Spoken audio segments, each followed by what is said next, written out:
So sa information, dapat malagay doon yung place of the commission of the offense. The purpose is to determine jurisdiction. Ibig sabihin, para matukoy natin kung sino o aling korte ang dapat magkaroon ng jurisdiction doon sa case na yon. That's called territorial jurisdiction. Kailangan din malagay doon sa information yung date of the commission of the offense. So the general rule is that it is not required that the complaint or information state with particularity the place where the crime was committed. Ibig sabihin, hindi naman kailangan yung exact coordinates mailagay. Hindi naman kailangan yung exact measurement kung saan banda nangyari yung krimen ang ilalagay mo doon sa information. Same with the date of the commission of the offense. Maliban na lang, ito ang exception ha, if the place or date of the commission of the offense constitutes an essential element of the case, then it has to be specifically or particularly mentioned. So, case-to-case basis. Pero syempre, kung alam mo, ilagay mo na. Diba? Next is the name of the offended party. Ito yung victim. So, the general rule is that the offended party must be designated by name, nickname, any other appellation, or by fictitious name. Especially for kids, di ba? Hindi kasi pwedeng ilagay yung tunay nilang pangalan. Ang ilalagay mo ay yung kanilang mga alias. The exception is in crimes against property. The description of the property must supplement the allegation that the owner is unknown. Next is duplicity of offense. There is duplicity when the complaint or information charges two or more distinct or different offenses. Duplicity, duplicate, ibig sabihin na doble ang kaso. So, kailan nagkakaroon ng duplicity of the offense? Kapag sa complaint or information ay merong dalawang magkaibang kaso. Pero merong exception dyan. Kapag complex crimes, kapag special complex crimes, continuous crimes, or delicto continuado, or crimes of which another offense is an ingredient. So, yun yung mga exceptions na kung saan pwedeng maglagay ng dalawang crime sa isang complaint or information. Pero as a general rule, ang complaint or information dapat isang kaso lang. Should there be duplicity of offense in the information, the accused must move for the quashal of the same before arraignment.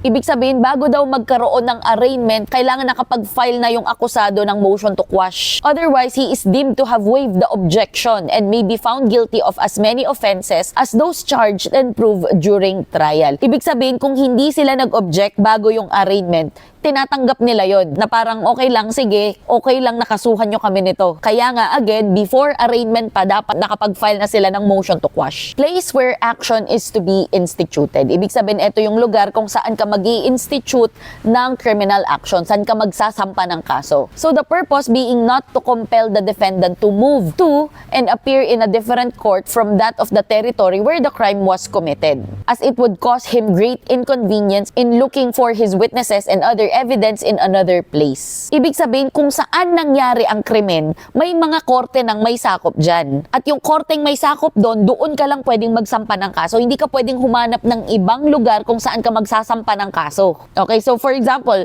the crime happened in Angeles City. So the court that will take charge is Angeles City. Hindi ka pwedeng magsampa sa Makati City. Hindi pwede sa Davao. Kasi mahihirapan yung akusado na maghanap ng mga witnesses para sa kanya. Then venue is jurisdictional. Venue is jurisdictional as the court has no jurisdiction to try an offense committed outside its territorial jurisdiction. So yun na nga, hindi nagkakaroon ng authority ang isang korte na tanggapin ang isang kaso, na itry ang isang kaso na hindi niya naman sakop. It cannot be waived or changed by agreement of the parties or by consent of the defendant. The general rule is subject to existing laws in all criminal prosecutions. The action must be instituted and tried in the courts of the municipality or territory where the offense was committed or any of its essential ingredients occurred. Pero merong exception dito. First one is felonies under Article 2 of the Revised Penal Code. So this shall be cognizable by the proper court where the criminal action was first filed. So kung saan unang nagsampa ng kaso, siya na yung magte-take charge doon sa case under felonies. Number 2 are complex crimes, where the crime charge is a complex crime. The Regional Trial Court or RTC of any province in which any of the essential elements of such complex crime had been committed has jurisdiction to take cognizance of the offense. So kapag ang isang offense ay nangyari sa madaming lugar,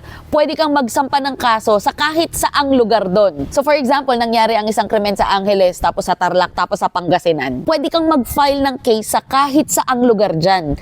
if it is considered a complex crime. Then we have continuing offense. It is one where the elements of which occur in several places. Unlike a local offense, one which is fully consummated in one place. The venue is in the place where one of its essential elements was consummated. So same doon sa complex crimes na kapag continuing crime siya, ibig sabihin isang crime na tuloy-tuloy na nangyari sa iba't ibang lugar, pwede kang magsampa ng kaso sa kahit aling korte doon sa mga pinangyarihan ng krimen. 'Di ba? Tuloy-tuloy nga siya. So yon, pwede kang mamili doon. Number 4 is piracy. The venue of piracy, unlike all other crimes, has no territorial limit. So kahit saan ka pwedeng magsampa ng kaso dito. Number 5 is libel. The action may be instituted at the election of the offended or suing party in the province or city. A, where the libelous article is printed and first published. Kasi 'di ba sa libel, ito yung magsasabi ka ng hindi totoo laban sa isang tao. So yun yung pinaka simplistic way of explaining it.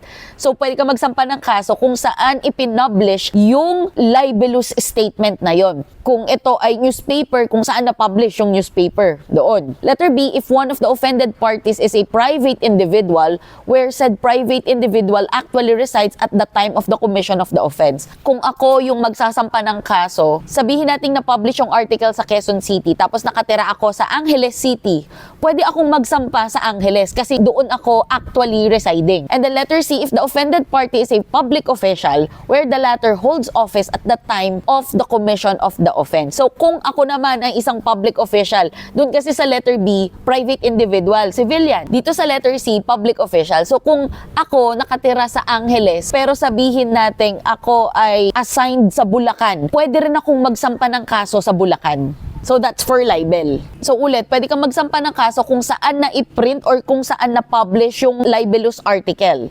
Second, kung private individual, pwede kang magsampa ng kaso doon sa lugar kung saan ka actually residing, kung saan ka nakatira. Letter C, kung ikaw naman ay public official, pwede ka ring magsampa ng kaso kung saan ka nagtatrabaho, kung saan ka nagsisilbi. Then number 6 is in exceptional circumstances. To ensure a fair trial and impartial inquiry, the Supreme Court shall have the power to order a change of venue or place of trial to avoid miscarriage of justice. For example, the Maguindanao Massacre. Nangyari ang Maguindanao Massacre sa Maguindanao, pero hindi sila nag-trial sa Maguindanao kasi ang tingin nila kapag doon nag-hold ng trial is that hindi magkakaroon ng fairness, especially for the victims. Kasi the accused are very powerful people. They're very influential doon sa lugar. So nagkaroon ng change of venue. Pwede yon.